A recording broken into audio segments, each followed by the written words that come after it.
It worked some earlier. It worked some earlier. We're good to go? Okay. Well, welcome. This is our afternoon panel on publishing with 4 very distinguished researchers in the area. I think most of the people here have engaged with at least a couple of them over lunch and earlier part of today.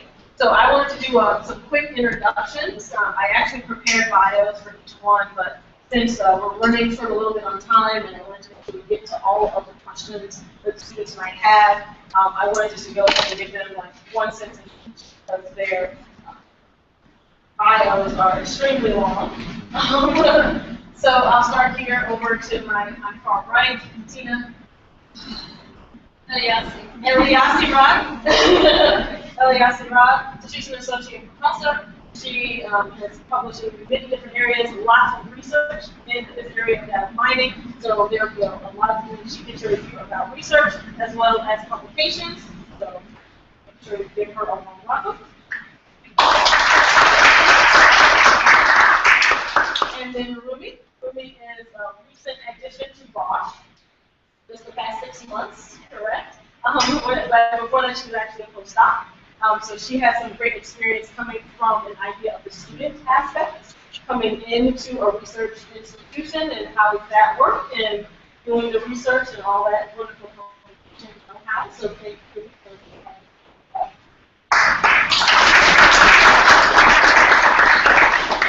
And then for all of those that have been part of BPTM in previous years, you might be very familiar with Byrd. But for those that are not, Byrd is staff member emeritus at IBM. He's now retired, so yeah, he's retired, but he's dipping his toe back in the technical realm. He has many different patents. I think there's 10 patents. No. 2 more, but keep going. So there's more patents. It takes forever to get them done. Yes, especially at IBM. So many different patents, a lot of different publications. Been instrumental in a lot of different avenues in his 40-year career at IBM. So thank you, Lord.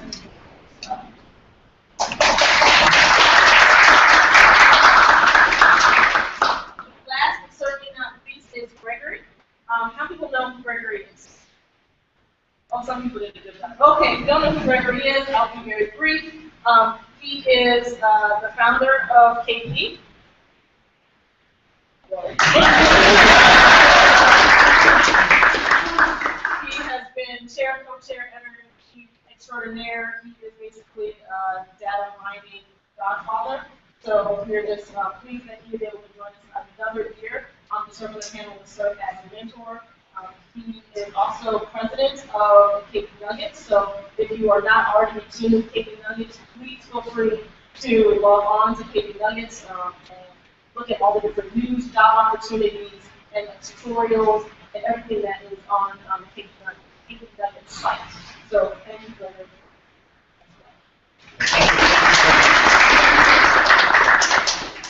So I wanted to jump right in. All of you guys have received the paper from 2013. It's the best student paper that we asked you all to read to get a little bit of an understanding of what excellent papers look like and the quality of papers look like. And we also asked these esteemed panelists in order to give us some of their intuition of how this goes. So I'm going to be very informal and ask questions a little out of order than what I sent you. So I'm going to go, and then of course, as students who have questions, please raise your hand, or of course tweet it, or at least post the question so that we know in the stream, so we can ask questions.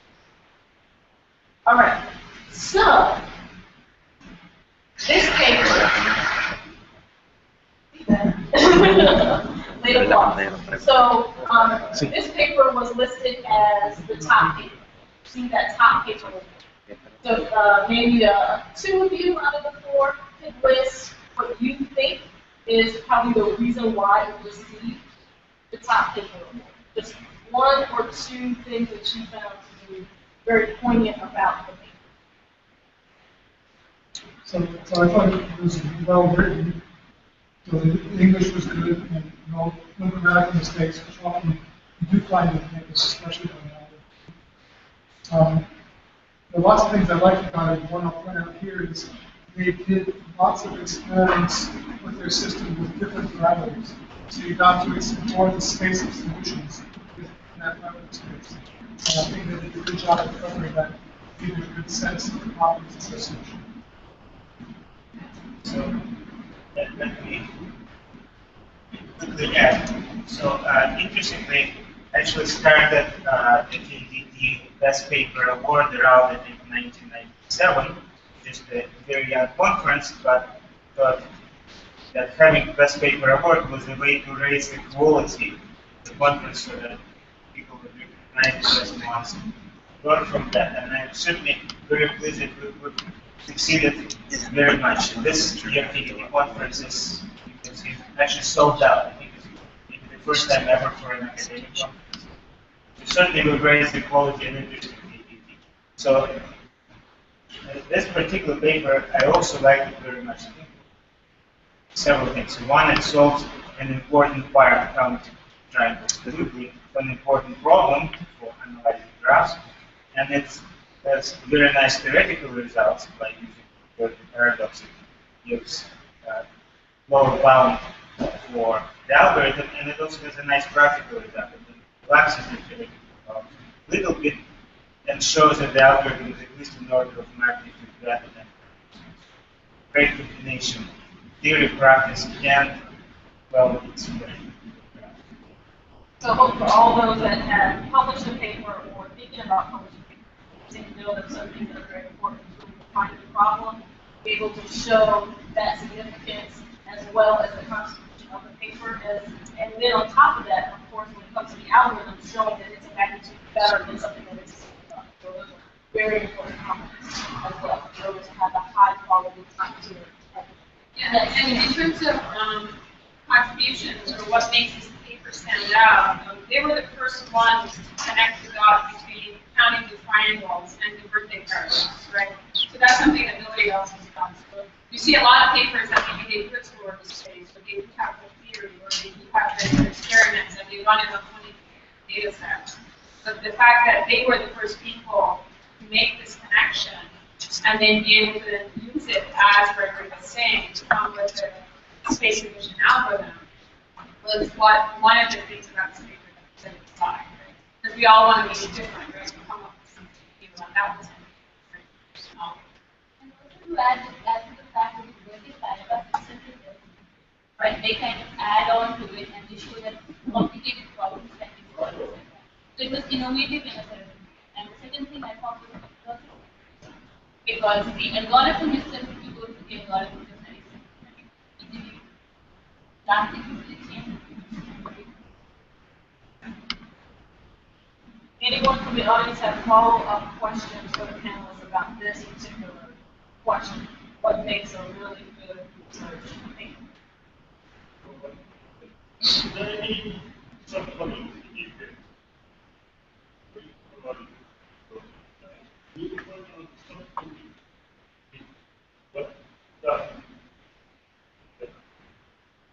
So the question was whether or not there was something from the paper that could be improved, so what could be their shortcomings or things that.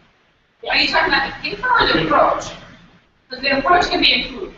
The approach works on simple graphs. We talked about authors. I was with one of them this weekend, yesterday, right? And he would say, well, we're working on simple graphs, right? And in fact, the paper said itself, that they're not looking at where edges are you repeat it, right? In a communication network, in an instant messaging network, I will instant message you today, I'll instant message you tomorrow, and the next. They don't deal with that. So there are issues with the approach and then some real world application. But in terms of like whether the paper was easy to read, whether they were figures, I could actually read them and understand them, whether the captions were good, like all of that was really nice. Like, there's a lot of times where you see figures and the caption is like, what is this figure telling me? Right? The caption is not informative. And there's what? And that's Sorry. So somebody did a study about readability of the papers, and the most important thing they found was captions to the figures. If you really want to skim a paper quickly, just read the captions to the figures. And a good paper should pay a lot of attention to good captions. And that paper did very well. So even though this morning we talked a little bit about storytelling and data visualization, this is where it comes full circle.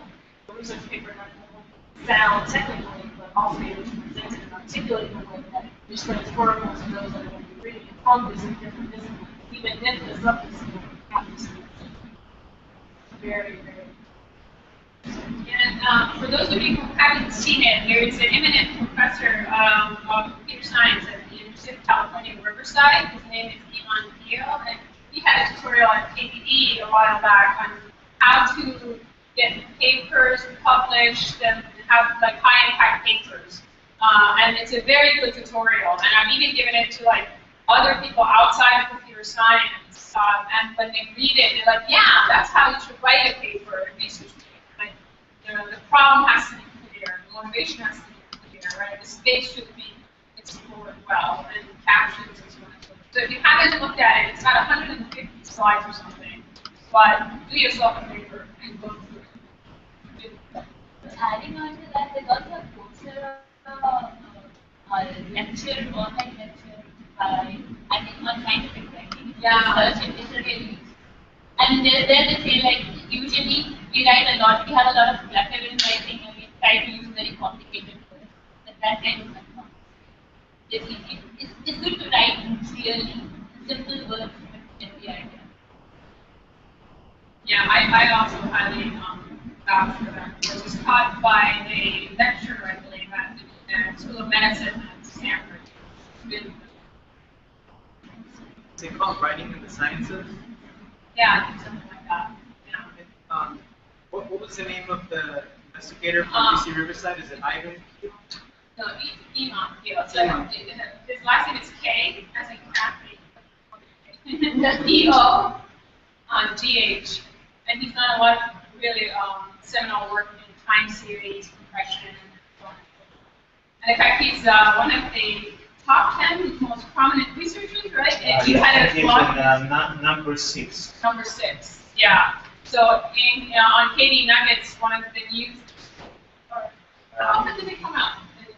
3-4 times a month, 2-3 times a month. So yeah, one of the posts that I wrote, I think, about top 20 research leaders using citation and ranking data from Microsoft research. So Iman is very much on.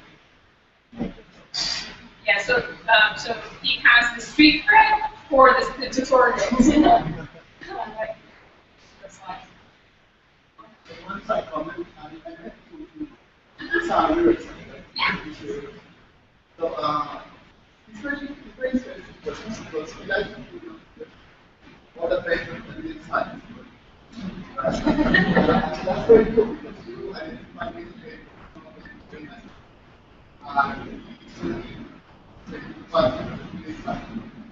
So, another plan is also I think about how important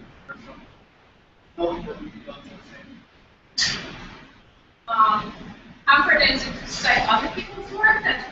It's very important, especially the people who are on the program committee. Right? We're going to read your paper, and if you at least don't know their work, then they're going to say that you haven't done your homework, right? So, and in fact, this is one of the things that you should all, like in your elevator pitch, right? If somebody says, who else is doing this? Or what's the best way, or the top technique or algorithm or method or theory in this area, you should be able to say immediately who's doing it and what is it and what sets you apart from this state of the art, right? And if you don't do that, then you haven't done your homework. And yeah. So we're on a little bit of a vein when it comes to related work. I think I want to continue that because I think a lot of students want to get stuck in that. How much related work is enough related work? Right? So you're moving on to the actual formulation of the idea, the solution. That's how Jeremy students talk a little bit about how do you go about finding the related work? When do you know enough is enough? I think you can just go on with the related work, there's no limit, but it also depends upon your space constraints at certain time. You want to get your idea across, right? That's the most important. And you don't want to miss the important related work.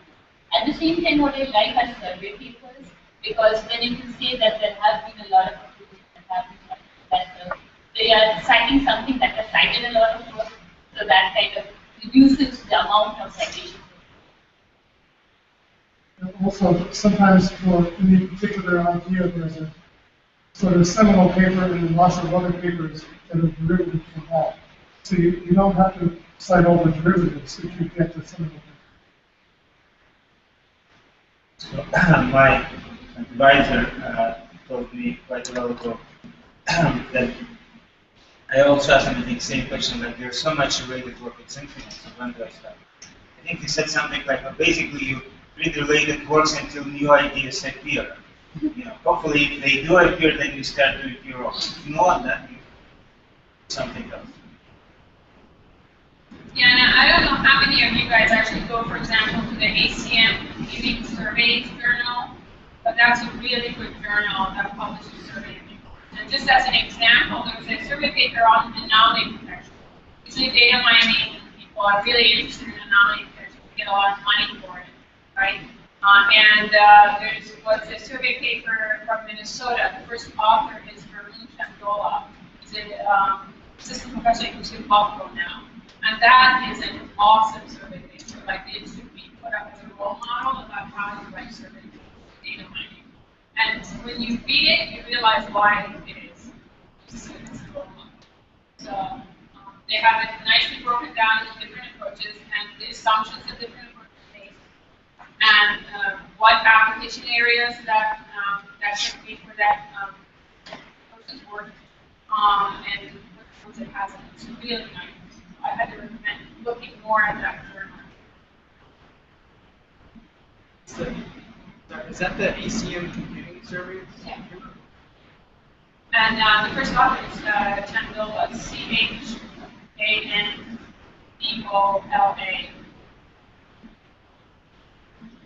That's the last name of the first author. Questions?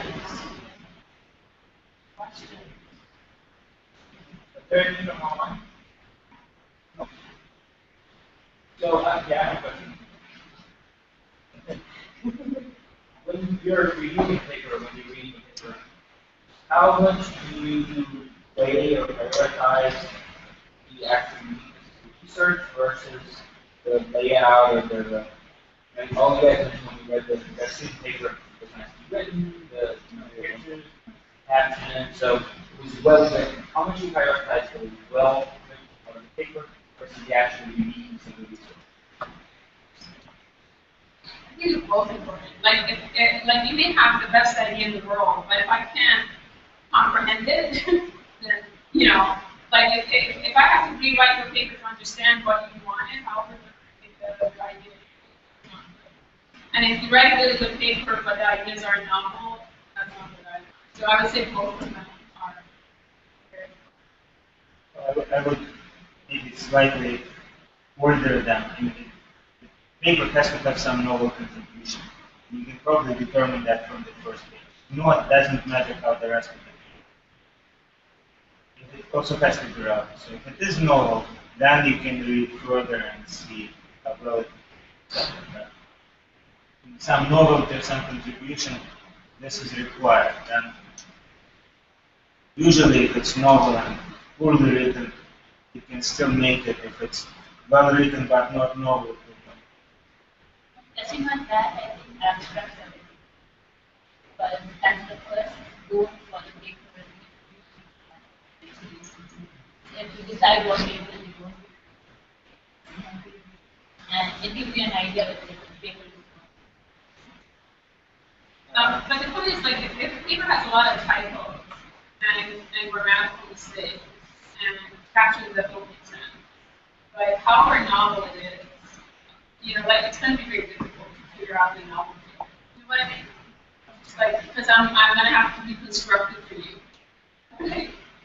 I'm not going to do that. I'm not going to be that terrible as a reviewer. I'm telling you, it's not going to happen.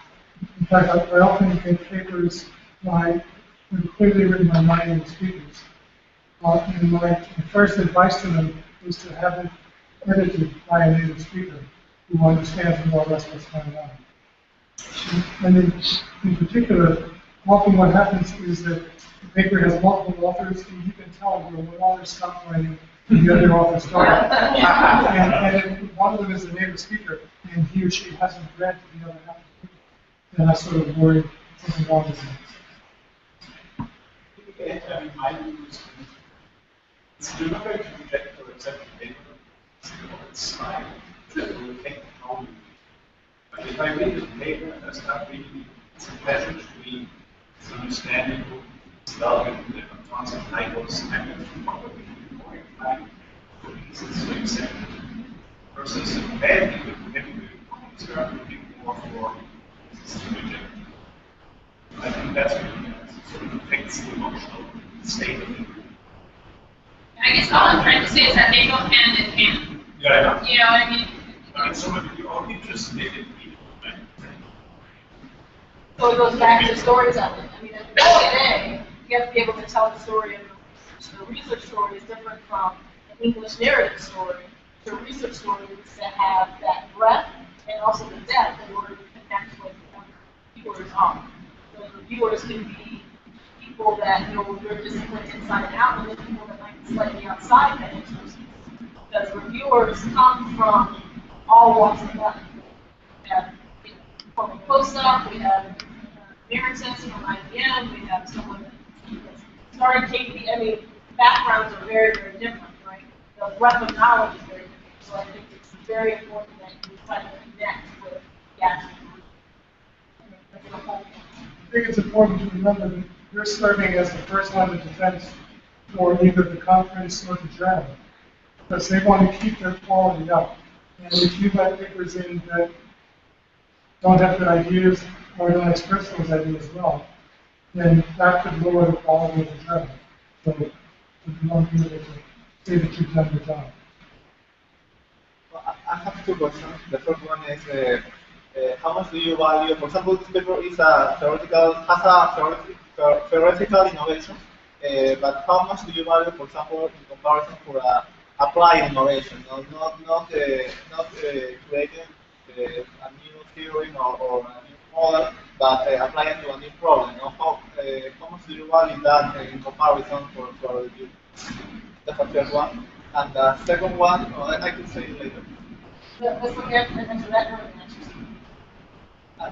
The second one is you were talking about the relevance of the abstract and the first page. What about the title? No? What suggestions or recommendations for the title of the paper? I don't like cute titles. I like titles that say in one phrase what it's about, but without jokes or metaphors or things like that. Regarding the first question, I think it's also different from for example, there are some conferences that are happening. So I would suggest go through some of the papers of the get a flavor of the website. And you might have the best theoretical paper and you're applying for your application. Similarly, you might have a best application.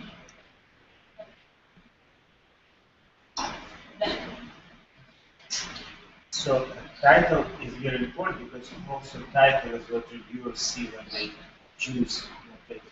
So this paper that we're talking, I think has a brilliant title, and it has what is important, space efficient. One, what's a streaming convert, and this is another triangle convert.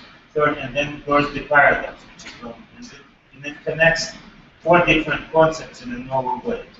It makes it sound interesting. So really great title. And the same goes for abstract. And for applied versus theoretical, most conferences really focus on theory. Now, really see that not much better since I really haven't really published anything. For KDT, our approach was to have a separate industry job focus on applications. Very frequently, people who work in industry, they might really have no incentive in publishing, number one. Number two, they're not interested in academic innovation, but in practical solutions. Maybe huge practical advance, but not necessarily theoretical innovation. So if the conference has an applied job, then have different criteria for applied things. Applied things would be much more welcome there. Not so if it's a pure research. That's great. And also you were, so there, yeah, I have nothing. We must say something to them. No, it's absolutely right. Yeah, and the thing is, you can't get a paper published in research track of KDE if you do not have algorithmic knowledge. If you're not adding with algorithm, it's just application, not going to be published at the research track.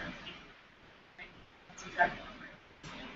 But then there's the industrial and the application, and there actually, I think it is a KDE where they have to divide it up into categories. Like, are you writing about something that's deployed? Are you talking about something that's more experimental? Right? So, and then you would say, okay, within industry and government, this is something that has been deployed, and I want the paper to be on it. Or something I'm experimenting with. So one question from here, then we have two that's from online. Okay, so you talked a little about the KD combination process and the circular investment, and how, if there are 3 or 4 investment, how and maybe also if you've ever like argued hard for a investment well-planned to do that. So I think when I set up the KDD best paper process, the way it worked was really the program committee chair stays select paper for the past reviews, and then they formally assure that core committee would capture the top 10 candidates for research and maybe 5 candidates for industry, and then the committee just reads them and votes. Basically, it's a 2-step process because you don't want to select the best paper just based on this. Also, the reviewing form had a checkbox like, is this candidate for the best paper? I think that's how it worked until recently. You're more recent VC member than I am. No, it's exactly as Gregory mentioned. And just for those of you who have submitted to KDB, it's very rare to get like 3 reviewers to say accept or strong accept. So the pool of papers is not that much, right? There's always that third reviewer who thinks this was done back in the 60s or 70s, right? So there's not that many papers. And then there's that ad hoc committee. So we have, No, go ahead. so we have some questions that were posted. So the first one is, there are several predator journals out there. I received several emails a week asking me for papers. What are your comments on publishers in those? Do you think they will become good with time? And how do you build them?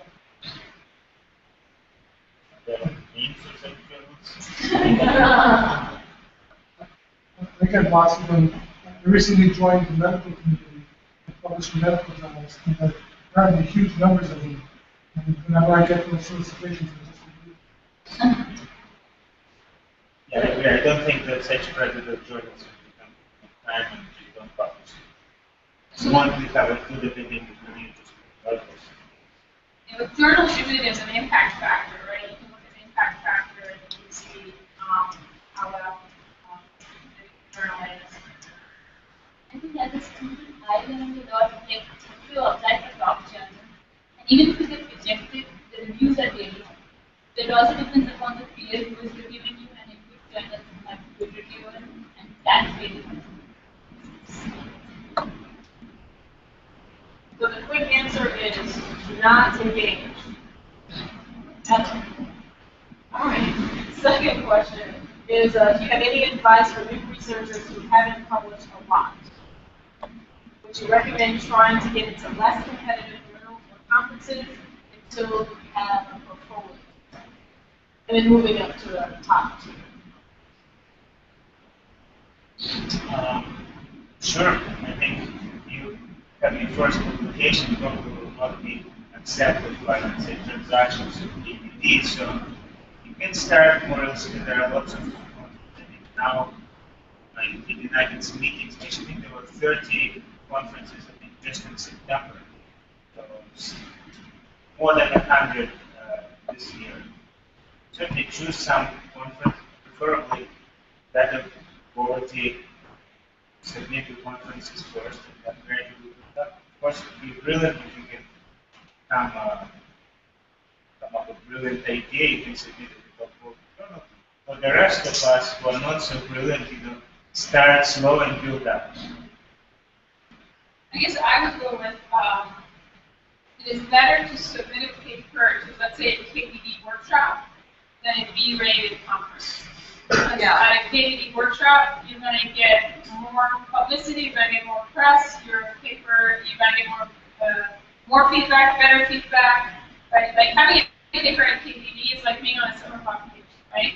A lot of people see it. 10 o'clock page, everyone can see it, right? And so, having a paper in a KDD workshop is much better than a B-rated conference. And a couple of years ago, there was a ranking of conferences and journals in science. I think it came out of Australia. I don't remember where. And then, of course, Gregory, I believe, had this recently about the ranking of the best data mining conferences and so on. So, yes, I agree with the workshop, KDD workshop is good. There are several other conferences. ICDM has workshops. There is relatively new conference, IEEE Data has workshops. Also, if you cannot get a full paper, try submitting the poster. Sometimes it's easier. And submit more. Eventually, you'll get there. I was going to say, I think this may be one area where there's a difference between academic research and industrial research. In that my sense is that in industry, papers tend to have more authors. So you tend to be working as part of a team trying to do something, and papers emerge out of that team. So that even if you're a young researcher, you're going to be on a team which has members which will, first of all, help you decide what are the journals and conferences to apply to. And you're going to be a co-author on some of the early papers, so that your name is already out there as your career progresses.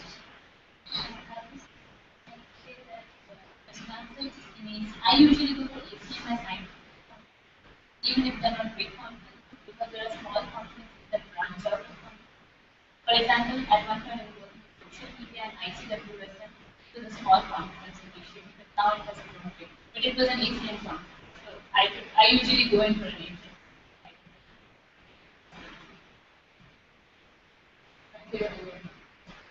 I was having a conversation with some of these colleagues earlier about Harvard's YouTube channel, where they were releasing videos of some of these new robots doing swarm algorithms. I was curious as to your perception of the vision of science communication with all of this flood of popularity, basically popular science articles and whatnot on YouTube and other websites. And where you think journals are going to go in the future of science communication. So, career advancement in academia, right, still requires journal publication. So, I mean, in terms of, unless you change how careers advance in academia, I think journals are here to stay. Right now, computer scientists have done an excellent job at educating the administration at universities that conferences are big, right? Because to them, like if you're in numerical analysis, physics, like conferences don't mean anything, and journals are what means it a lot. So I guess part of my answer to you is that unless the university structure changes, venues like KDD and journals like EMP are here to stay. Again, it also depends on the discipline, because I think in say graph, they usually have, since the graph is more like graphics, they usually have to give videos, but it's related to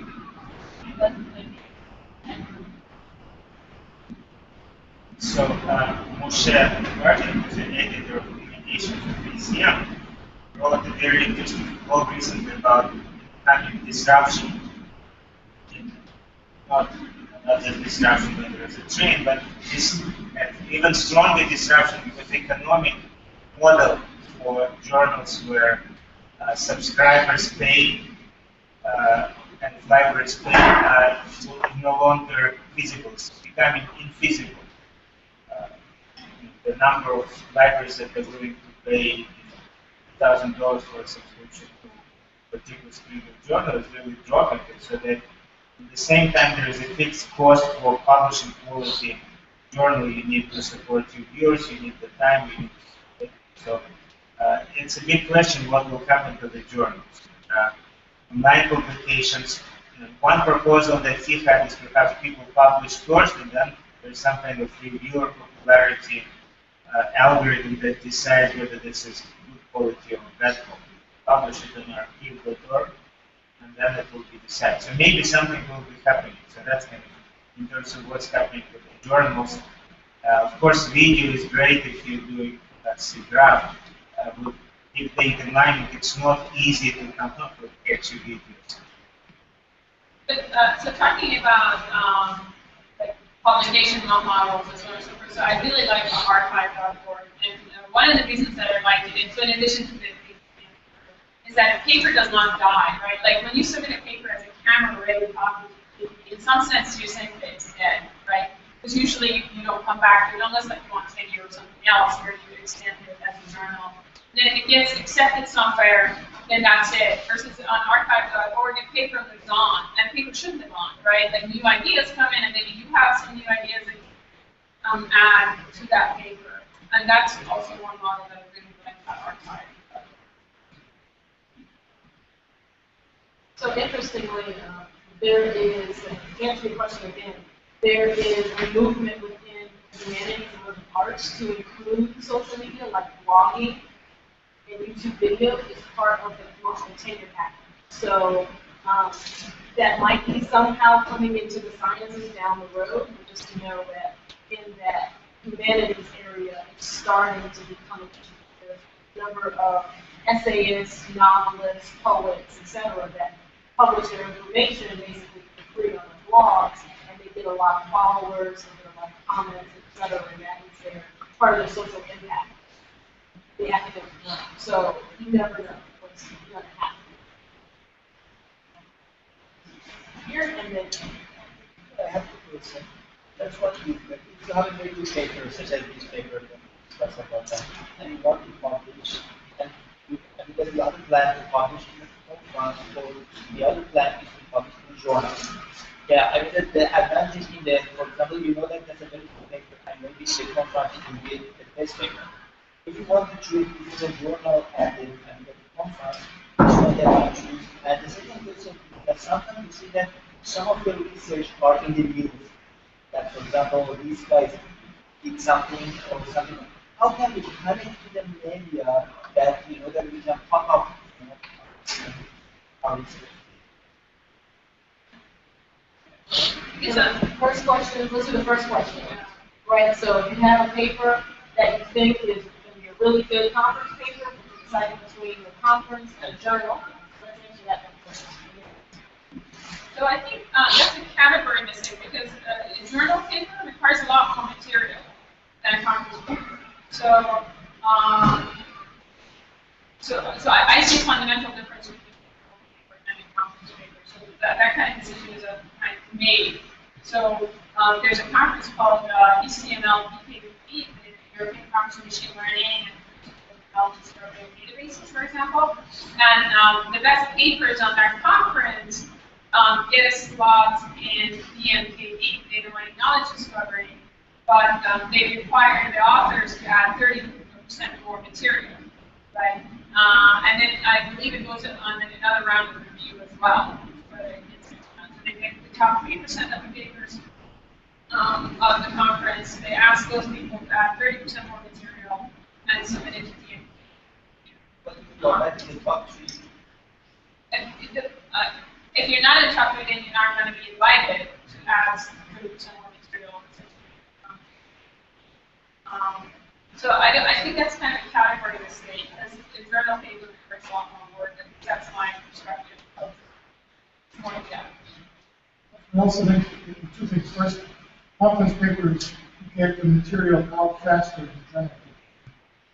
And second of all, depending on the field, it may the conference may be preferable to a journal. So I know in computational linguistics, people try first to get into the conferences. And there are some very good journals too, but most of the journals are after the conferences. So I'm not sure about other fields. Maybe I'll answer the second question. For publicity, I think it's too early to worry about it. What gets you publicity is some sensational headline. For example, Target data mining learns that the woman is pregnant before her father, which was, the fourth writer, Kashmir Hill, and she took a relatively straightforward headline from New York Times and turned into something sensational, and that got like more than the most read data mining story. So this is a completely separate art, not related to research. And I think if you want to do academic research, you do good research, and your university will connect you to the publicize your work, etc. That's also true of industrial research. Right. Your company has a great interest in having you be famous if you do something good, so that your communications people as well, you're looking around to see if there's anything to publish. Sandra, do you have a comment? I just wanted to mention that slide back from slide here yesterday, an article in the Life magazine that talked about an author who was very promoted, not supposed to be. But the message of that article was that do what you're good at, is good quality work, and let publicity take care of itself. Platform is not going to give you good content.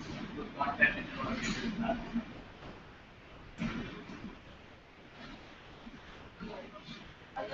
So, but there's some overlap between and then data management so in terms of like if that's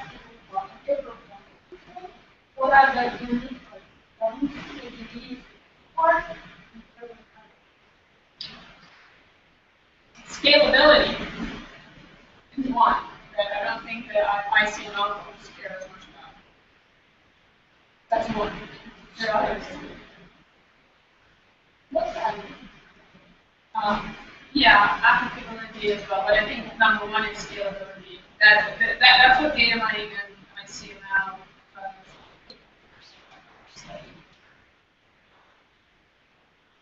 Also, I think machine learning is really not quite the same. Machine learning is really more about improving performance. Some agent, robot, an algorithm, so you can do it in active learning. The robot can send something and then take the next action based on that. You cannot do this with KDB data mining, because here, this will be standard data that's already fixed in some stored for streaming data. But I'm not talking about active learning. Seed mode, of course, it's not a great conference, but it focuses a lot more on infrastructure. There's also scalability, but there are important things how to make this all work, how to make it fast. There are now many different types of data, like 90 different flavors of NoSQL, a lot of that. So KDD is somewhere in the intersection between statistics and databases and machine learning. They some features of that with the global finding, some knowledge in the data. Different focus in those conferences.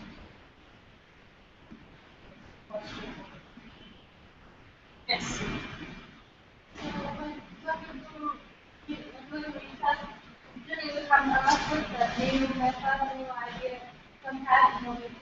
So how we can distinguish between the one that we can publish from journal of another model and apply for So the distinction between publishing for the journal versus publishing for the conference? yeah, and the one that we can find from others. It's innovative. I'm sorry, Victoria, I didn't hear the last part. So, like, if you do research, have a result, how you know that this one better to find other publication, because if you find other, it's a long process.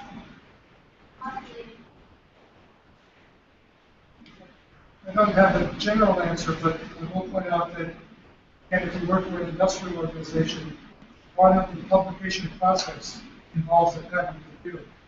And so your management and the intellectual property team has an opportunity for any paper that you're about to publish to say, does it contain something that the company considers valuable enough to patent? And that can be a source of frustration because sometimes you can't publish a paper that you wrote, or you be asked to take out certain parts of what you've written. But so you don't have to make that decision, which means you don't get to make that decision. The company makes it for you. And I would say in academia, we often don't think about patents. At least I don't think about patents. But you think more about publications, like peer-reviewed publications.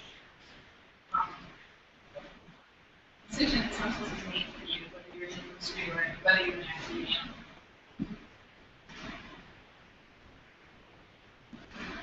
Yeah, so we've been suggested and sort of toying around with the idea of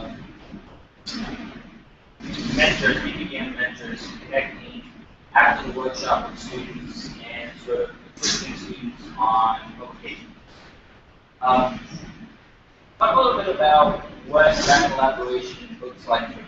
So if going forward out of here, we connect with the student or sub-students, and those students who want to do some research and try to publish that research, sort of a distributed collaboration. How do you see that sort of shaping out with you as a mentor and with you as sort of collaborating and helping that research? What does that look like?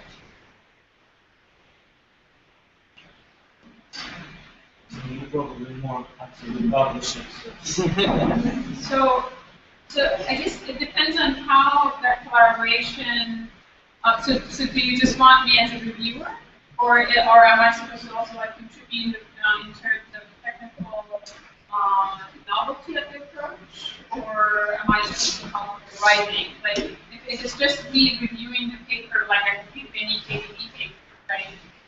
Then that would be one, right? Where I can just review it like any other paper that I'm in a piece here, so we can see and get feedback. The other thing would be to be involved in the research itself and in writing the paper. So I see those two as different. I don't know which side you think more of. I guess the answer there would be yes. No, I guess so. So the interest of the question is, who do you think is the most fruitful collaboration? Is it the first? Is it the second? Is it a combination of the both? Because you also, I guess, the student is usually on another site where they just can't kind of like knowledge, right? So you're at best meeting over Skype or email. And so, is it a meaningful collaboration? Is it at which point is it most helpful, or are you most effective as a collaborator or reviewer in that type of collaboration? So one of them is easier than so the first one is easier than the second one, right? The first one, I can get the paper, I can, in some sense, I'm grading the paper, or I'm reviewing the paper, where I can give my comments to the student, and then the student can update the paper, get it back to me, and it would be like an iterative procedure, right?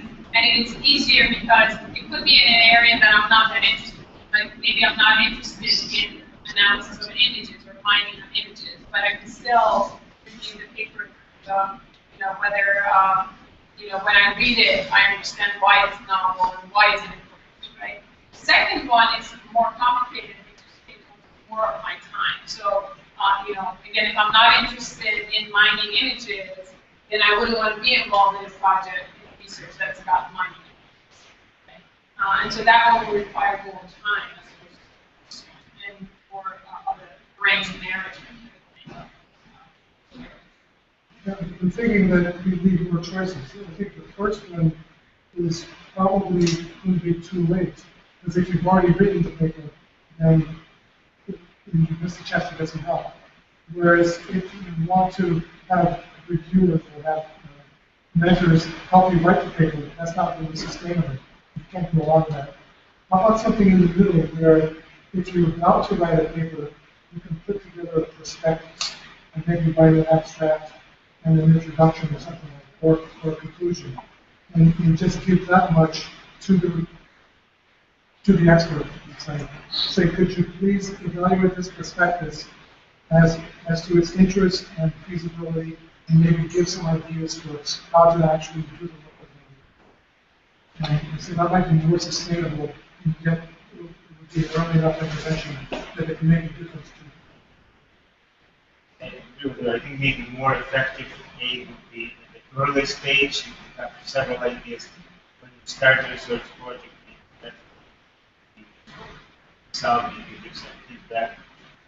You don't want to encourage to fix errors in the paper that is such as 0.01% improvement some association of outcome.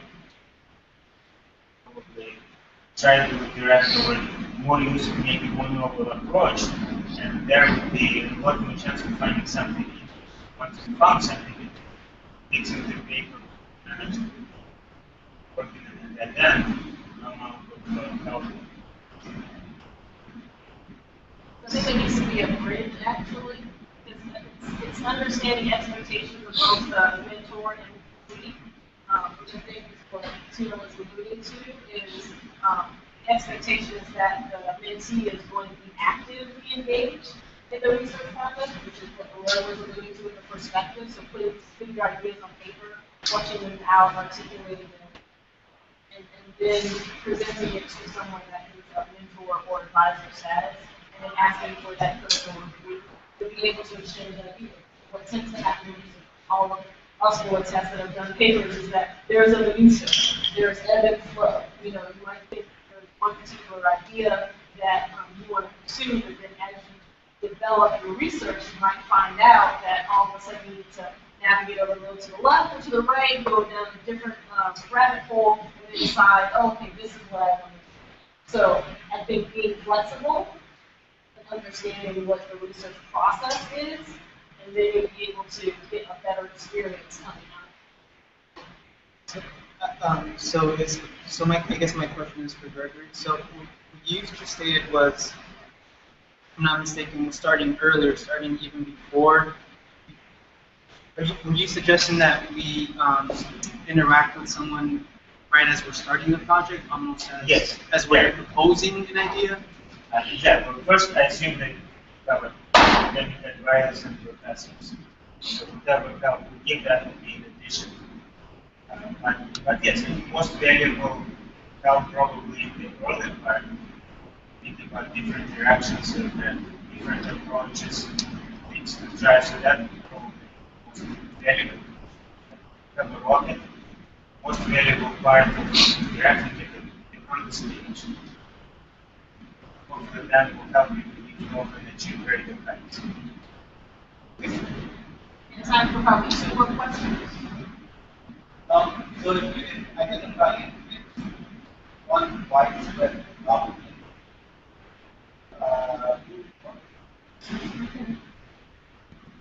I'm going to do that with a 10-foot.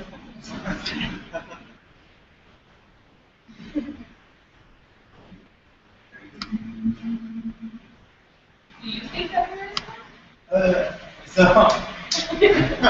No, I just, because, yeah. Right. I mean, just, you know,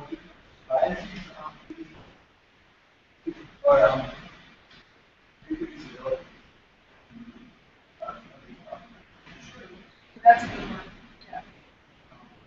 Yeah. So, but there has been a movement toward, you know, making sure that the paper has at least one public data set. That you know, if the algorithm is so if the paper is nicely written, I should be able to the code, or you having the code up somewhere. A lot of people have their code up on their websites now, and I believe that KDN and on other review forms, they also say like how do you rate the paper. But actually, I think in KDN are good about that. People do release their code and the data. So. There are those huge internet giants like Facebook and Google, and they don't release their data for reasons, for example, privacy, etc., or Google cannot release all of the data. So there is this separation into what we call it big data miners and normal data miners. and the tools and problems that were paid to work on probably different. And I'm not sure what can be done about reproducibility. However, we see the results of their work.